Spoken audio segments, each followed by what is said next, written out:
Welcome to Driftless Ventures.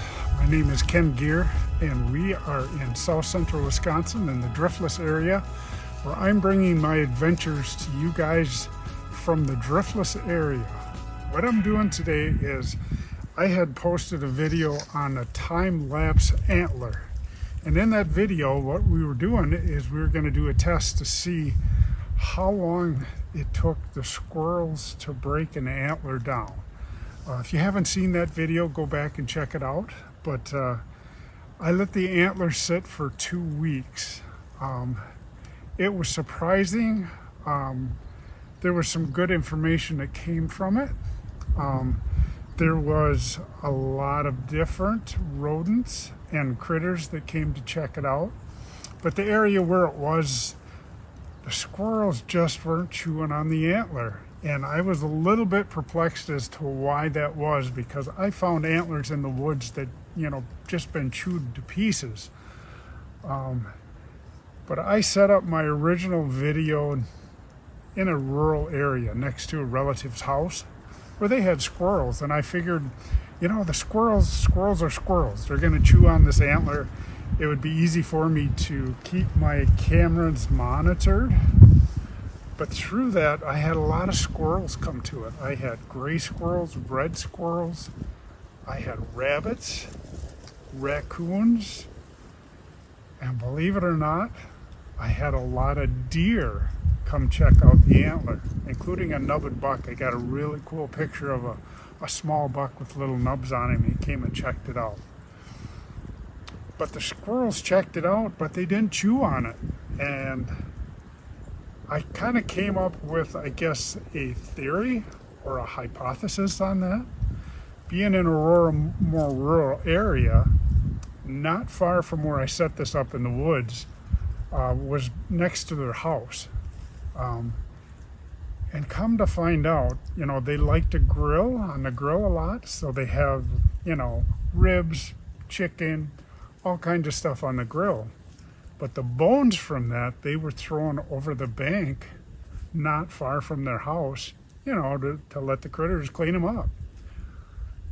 And I found a lot of those bones were chewed on. So my hypothesis and my theory is the squirrels in that area were not deficient in those minerals like they are out here.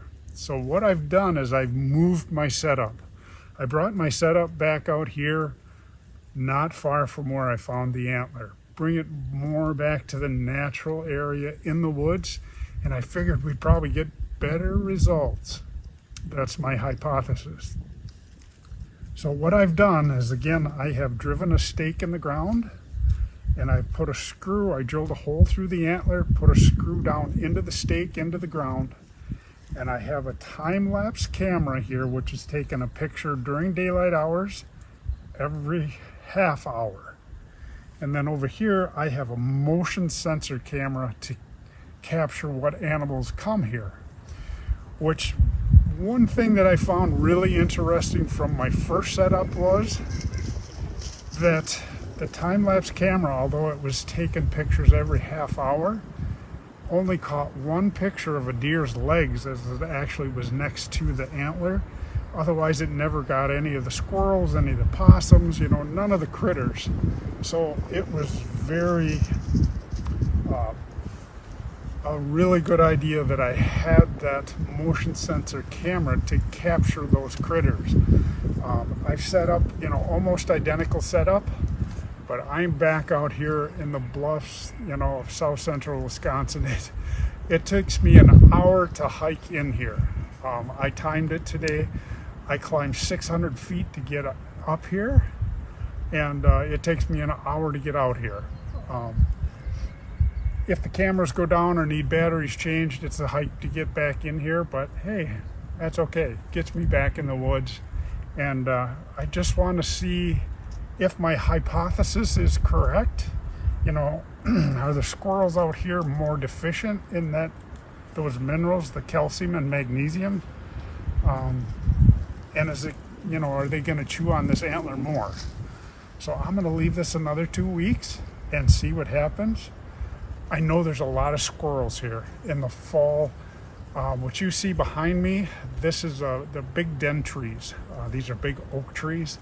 And further behind me here, there's a small, I should say a fairly good sized patch of small hickory trees, which had lots of hickory nuts. A lot of acorns were here. When I was here in the fall, there were squirrels everywhere.